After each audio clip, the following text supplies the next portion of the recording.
आज का हमारा टॉपिक है mechanism of nucleophilic substitution reactions. ये ऐसे रिएक्शंस हैं जिनमें न्यूक्लियोफिलिक जो है वो अटैकिंग रिएजेंट के तौर पे इस्तेमाल होता है। सब्स्टिट्यूशन का भी मैं मतलब आपको बाद में बताती हूँ। और ये रिएक्शंस अल्काइल हैलाइड्स पर होते हैं, जो कि मैंने रेड मार्कर से जो है बोल्ड करके लिख दिया है। अब देखते हैं कि अल्काइल हैलाइड्स में न्यूक्लियोफिलिक सब्स्टिट्यूशन रिएक्शन जो होते हैं उनकी कितने वेज हैं। दो तरह के 2 डिफरेंट वेज हैं इनके। सबसे पहला वे जो है वो हम लिखते हैं न्यूक्लियोफिलिक सब्स्टिट्यूशन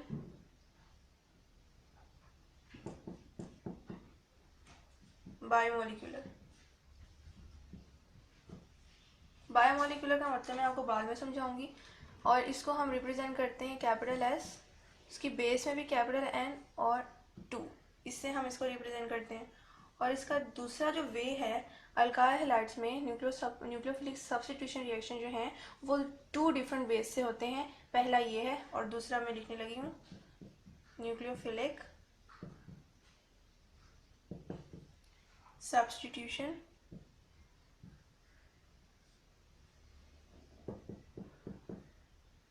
यूनिमोलिकुलर। और इसको हम इस तरह रिप्रेजेंट करते हैं।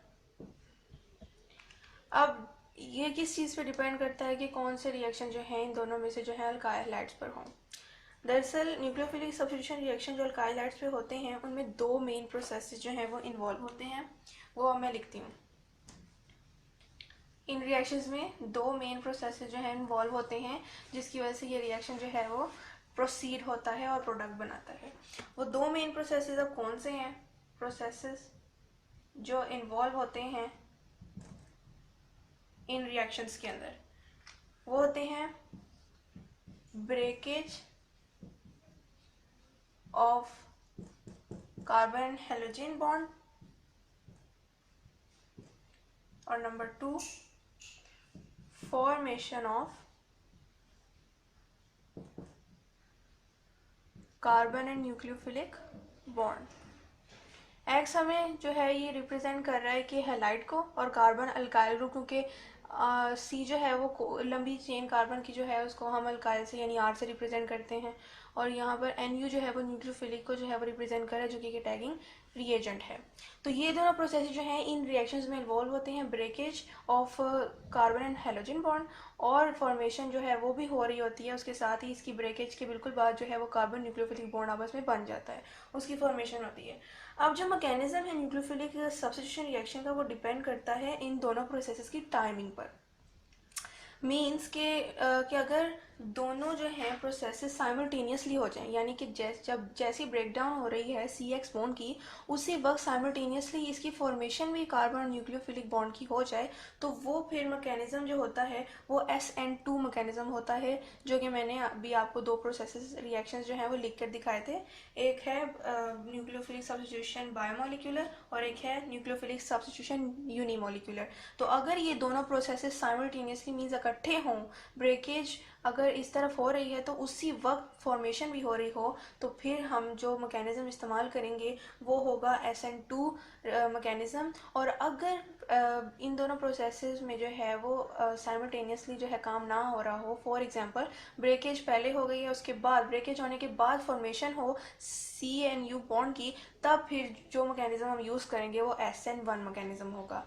तो आज हमने डिस्कस करना है मैकेनिज्म वो है SN2 मैकेनिज्म, मींस के न्यूक्लियोफिलिक सब्स्टिट्यूशन बायोमोलिकुलर। बायोमोलिकुलर का मैं आपको बाद में समझाऊंगी कि बायोमोलिकुलर से इधर क्या जो है वो चीज़ जो है वो हमें शो हो रही है। चलिए अब हम न्यूक्लियोफिलिक सब्स्टिट्यूशन बायोमोलिकुलर का जो है वो रिएक्शन करते हैं। कोई भी एग्जांपल ले लेते हैं। न्यूक्लियोफिलिक को हम OH से रिप्रेजेंट कर देते हैं इस वाले मैकेनिज्म में, और अल्काइल हैलाइड को हम जो है C और Br के जो है वो बॉन्ड से हम रिप्रेजेंट कर देते हैं। अब ये एक न्यूक्लियोफिलिक रिएजेंट है जो कि न्यूक्लियस लवर है, इसे न्यूक्लियस लवर कहा जाता है। अब इसने अटैक करना है अल्काइल हैलाइड पर। अब अल्काइल हैलाइड को मैं यूं रिप्रेजेंट कर रही हूँ, ये C और उसने किसी भी अल्काइल हैलाइड, ये हेलोजन के कोई भी मेंबर के साथ जो है वो उसने बॉन्ड बनाया हुआ है, और कार्बन पे पार्शियल पॉजिटिव है और ब्रोमीन पे पार्शियल नेगेटिव है, क्योंकि ये इलेक्ट्रोनेगेटिविटी डिफरेंस ज़्यादा है क्योंकि कार्बन इलेक्ट्रो पॉजिटिव और ये इलेक्ट्रोनेगेटिव, पार्शियल पॉजिटिव और पार्शियल नेगेटिव साइन इस बात को इंडिकेट कर रहा है कि जो शेयर्ड पेयर ऑफ इलेक्ट्रॉन है वो जो है ज़्यादा किसकी तरफ अट्रैक्ट हुआ है, ब्रोमीन की तरफ। क्यों? क्योंकि इसकी इलेक्ट्रोनेगेटिविटी ज़्यादा है तो ये इलेक्ट्रॉन पेयर को अपनी तरफ ज़्यादा अट्रैक्ट करेगा। तो ये इस चीज़ को शो कर रहा है। अब क्या होगा कि OH ने जो कि एक न्यूक्लियोफिलिक रिएजेंट है, इसने अटैक करना है कार्बन के न्यूक्लियस पर, क्योंकि ये है न्यूक्लियस। इसको मज़ीद अच्छे से समझाने के लिए जो है इसकी हाइब्रिडाइजेशन जो है उसकी स्टेट जो है उसको मैं एक्सप्लेन करती हूँ कि कार्बन ने चूँकि यहाँ पर sp3 हाइब्रिडाइजेशन को फॉलो किया हुआ है, यानी कि कार्बन ने एक इसके साथ भी बॉन्ड बनाया हुआ है, यूं यूं, और एक ब्रोमीन के साथ। अब जो कार्बन और हाइड्रोजन के दरमियान में जो शेयर्ड पेयर ऑफ इलेक्ट्रॉन्स हैं वो इक्वली शेयर्ड हैं, और ये जो पूरा है ये इलेक्ट्रॉनिक क्लाउड यहाँ पर इक्वली शेयर्ड है और यहाँ पर बना हुआ है। यहाँ पर भी क्योंकि इन दोनों में जो इलेक्ट्रोनेगेटिविटी का डिफरेंस है वो कम है, इक्वली शेयर्ड होंगे इलेक्ट्रॉन्स इन दोनों के दरमियान। लेकिन यहाँ पर जो है मामला थोड़ा सा डिफरेंट है। यहाँ पर कार्बन ब्रोमीन के दरमियान जो इलेक्ट्रोनेगेटिविटी का डिफरेंस है वो बहुत ज़्यादा है। तो यानी कि कार्बन हाइड्रोजन के जो कंपेरेंस में अगर बात की जाए तो ज़्यादा है। तो सिर्फ यहाँ पर इलेक्ट्रॉनिक क्राउड रहेगा, ये जगह जो है वो एम्प्टी रहेगी, ये वाली जगह। तो अब इस न्यूक्लियोफिलिक रिएजन ने अटैक करना है तो इसको अब सामने से तो कोई जगह नहीं मिलेगी अटैक करने के लिए, तो ये करेगा बैक साइड से जो अटैक करेगा, यानी कि ब्रोमीन की ऑपोजिट साइड से अटैक करेगा, क्योंकि सामने से उसको कोई ऐसी जगह वो इलेक्ट्रॉनिक क्लाउड ही नज़र आ रहा है, तो फिर वो बैक साइड से रिएक्ट करेगा इसको। लेकिन हम रिप्रेजेंट यूँ करते हैं कि इसने कार्बन के न्यूक्लियस पर अटैक कर दिया, क्योंकि ये न्यूक्लियस कवर है। ये मैंने समझाने के लिए हाइब्रिडाइजेशन स्टेट बनाई है, वरना बनानी है नहीं आपने। ये कार्बन यहाँ पर sp3 हाइब्रिडाइजेशन को फॉलो कर रहा है। अब हम आगे चलते हैं। अब आगे चलेंगे तो हमें पता है कि कार्बन की sp3 हाइब्रिडेशन स्टेट है तो काफ़ी इलेक्ट्रॉनिक क्लाउड बना हुआ है। तो जो न्यूक्लियोफिलिक रिएजेंट है उसको अटैक करने में मसला हो रहा है, क्योंकि उसको कोई एक्टिव साइड नज़र नहीं आ रही है जिस पर जाकर उसने अटैच होना है। तो कार्बन थोड़ी देर के लिए OH के लिए अपनी हाइब्रिडाइजेशन स्टेट को चेंज करेगा, मींस कि अपनी sp2 हाइब्रिडाइजेशन स्टेट में जाएगा और उसको जो है ताकि रिएक्शन साइट मिल सके जहाँ पर उसने जाके अटैच होना है। तो वो बिल्कुल थोड़ी देर के लिए अपनी जो है स्टेट चेंज करेगा, और वो यूं चेंज करेगा। अब इसको हमने डॉटेड लाइन से क्यों शो करना है, क्योंकि वो बिल्कुल थोड़ी देर के लिए अपनी हाइब्रिडाइजेशन स्टेट जो है वो चेंज कर रहा है।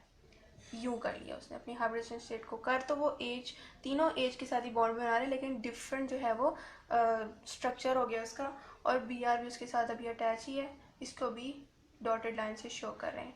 अब ये जो स्टेट है ये sp2 हाइब्रिडाइजेशन की स्टेट है, यानी कि जैसे जैसे जो है न्यूक्लियोफिलिक रिएजेंट अटैक करने के लिए आ रहा है उसी तरह उसी वक्त जो है ब्रोमीन जो है वो सेपरेट हो रहा है। ये साइमल्टेनियस प्रोसेस को ये चीज़ शो कर रही है। और हाइब्रिडाइजेशन स्टेज उन्होंने क्यों चेंज किया कार्बन ने, ताकि OH को जहाँ पर उसने अटैच होना है उसको अपनी साइट नज़र आ सके और कोई उसको प्रॉब्लम ना हो और अपनी रिएक्शन साइड अपनी एक्टिव साइड जो है वो ढूंढने में। तो ये इस चीज़ को जाहिर कर रहा है। उसके बाद जो है मैं अब आगे नहीं, मैं यहाँ कर देती हूँ कि इसके बाद जो है वो क्या होगा। इसके बाद अब बिल्कुल सेपरेट हो जाएंगे, यानी कि ये BR लीविंग ग्रुप है, ये सेपरेट हो जाएगा और OH जो है वो C के साथ अपना बॉन्ड बना लेगा।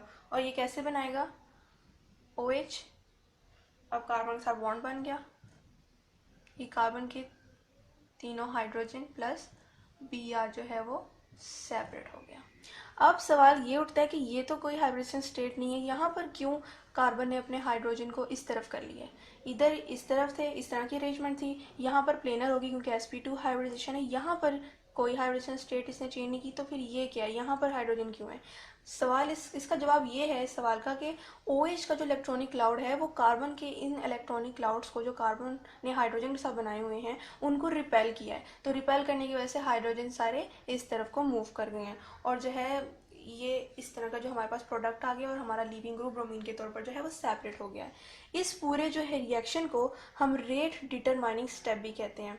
रेट डिटरमाइनिंग स्टेप कैसे, कि हम इससे ये पता लगा सकते हैं कि OH ने कब किस वक्त में किस तरह किस रेट में आकर कार्बन पे अटैक किया, किस रेट से ब्रोमीन ने जो है वो कार्बन के साथ अपने बॉन्ड को ब्रेक किया, और किस तरह हमारे पास प्रोडक्ट आया और किस तरह लीविंग ग्रुप हमारे पास आया। तो अब हम लिखते हैं कि ये एक रेट डिटरमाइनिंग स्टेप भी है। जैसे कि हमें पता है कि ये सिंगल स्टेप रिएक्शन हुआ है, सिंगल स्टेप है सारा, तो ये हमने ये भी पता है कि ये SN2 रिएक्शन है, यानी कि एक टाइप है न्यूक्लिक सब्स्टिट्यूटिंग रिएक्शंस की, ये टाइप है जिसमें साइमल्टेनियसली ब्रेकेज हो रही है CX बॉन्ड की और साइमल्टेनियसली फॉर्मेशन हो रही है CNU बॉन्ड की। तो ये हमने बताया कि ये रेट डिटरमाइनिंग स्टेप है।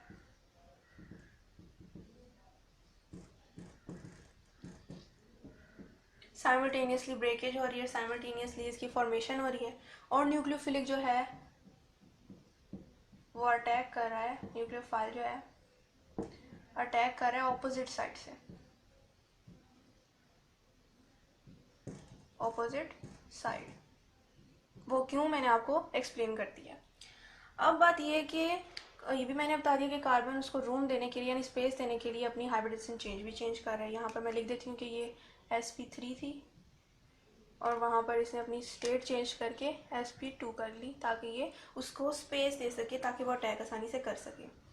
और ये जो न्यूक्लियोफिलिक की अटैकिंग का प्रोसेस है, फिर हाइब्रिडाइजेशन की चेंज होने का प्रोसेस है, और जो है नए बॉन्ड की फॉर्मेशन का स्टेप है, ये सब इकट्ठा हो रहा है, साइमल्टेनियसली हो रहा है, इसलिए हम इसको SN2 रिएक्शन कहेंगे, यही वजह है। और अब हम इसका जो है वो रेट मालूम करते हैं। हमें ड्यूरिंग द रिएक्शन जो है अल्काइल हैलाइड मॉलिक्यूल जो है 100% इन्वर्जन ऑफ कॉन्फ़िगरेशन जो है वो हासिल करता है। मींस अब बायोमोलिकुलर का मैं आपको बता दूं, जो मैंने एंड पे बताना था आपको, कि इसमें दो मॉलिक्यूल हैं जो इस रिएक्शन में पार्ट ले रहे हैं। एक ये मॉलिक्यूल है न्यूक्लियोफिलिक रिएक्शन का, और एक जो है पूरा ये मॉलिक्यूल है यानी अल्काइल हैलाइड का मॉलिक्यूल है। ये दो मॉलिक्यूल इस पूरे रिएक्शन में जो है वो पार्ट ले रहे हैं, जिसकी वजह से इसकी मॉलिक्यूलैरिटी जो है वो 2 होगी। अब हम वो लिख लेते हैं यहाँ पर। इसका रेट जो है वो डिपेंड करता है कि हमने इन दोनों मॉलिक्यूल की कितनी कितनी कंसंट्रेशन जो है वो रिएक्शन में ली है, यानी अमाउंट। तो हम इसका रेट लिखते हैं। अब हम इसका रेट जो है वो देख लेते हैं, क्योंकि ये रेट डिटरमाइनिंग स्टेप है, और अल्काइल हैलाइड का जो रेट है ये सारा डिपेंड करता है कि हमने कितनी कंसंट्रेशन इन दोनों मॉलिक्यूल्स की ली है जो रिएक्शन में पार्ट ले रहे हैं, यानी कि इनकी अमाउंट। तो के जो है वो प्रोपोर्शनलिटी कांस्टेंट है। ये अल्काइल हैलाइड है और इसकी कंसंट्रेशन हमने 1 ली है, ये एक ही हमने मॉलिक्यूल लिया है, और साथ हमने ये जनरल मैं लिख रही हूँ, और NU लिया जो कि हमने OH लिया, मैंने NU जनरल लिख दिया। और इसकी भी जो है कंसंट्रेशन हमने 1 ली है, क्योंकि एक ही मॉलिक्यूल हमने अंदर रखा है। अब इसका ऑर्डर देख लेते हैं। ऑर्डर हमारे पास क्या है कि इसकी भी कंसंट्रेशन 1 है और इसकी भी कंसंट्रेशन 1 है, जो हमने एक्सपोनेंट में ली है, तो इनको आपस में ऐड करेंगे तो हमारे पास 2 आ जाएगा। और 2 से हमें ये पता लग रहा है कि इस पूरे रेट डिटरमाइनिंग स्टेप का जो ऑर्डर हमारे पास आ रहा है वो 2 आ रहा है। तो इस तरह जो है रेट डिटरमाइनिंग स्टेप से हम इसका ऑर्डर निकाल सकते हैं। और फिर ये जो है हमने देखा होगा कि ये जो कार्बन और ब्रोमीन है ये प्राइमरी अल्काइल हैलाइड है या सेकेंडरी या टर्शरी। इस कार्बन के साथ जो है कोई भी कार्बन अटैच नहीं है, कोई भी कार्बन अटैच नहीं है, तो यानी कि ये प्राइमरी जो है अल्काइल हैलाइड है। और तो हमें इस बात से ये भी पता लगता है कि सिर्फ प्राइमरी अल्काइल हैलाइड हैं जो कि SN2 मैकेनिज्म को फॉलो करते हैं। तो यहाँ पर हम ये भी लिख लेते हैं कि primary alkyl halide follows SN2 mechanism. तो ये इस चीज़ को ज़ाहिर करता है। और जो अल्काइल हैलाइड टर्शरी होते हैं, सेकेंडरी होते हैं, वो मैं आपको नेक्स्ट लेक्चर में बताऊंगी कि वो SN1 मैकेनिज्म को फॉलो करते हैं। लेकिन आज सिर्फ हमने SN2 मैकेनिज्म की बात की है जो कि प्राइमरी अल्काइल हैलाइड फॉलो करते हैं। तो मुझे उम्मीद है आपको मेरा लेक्चर जो है अच्छी तरह समझ आया होगा। अगर किसी तरह का कोई भी क्वेश्चन हो लेक्चर के मुतालिक, कोई भी परेशानी हो, तो आप कमेंट में पूछ सकते हैं। काइंडली आप मेरे चैनल को लाइक करें, शेयर करें, सब्सक्राइब करें। अल्लाह हाफिज़।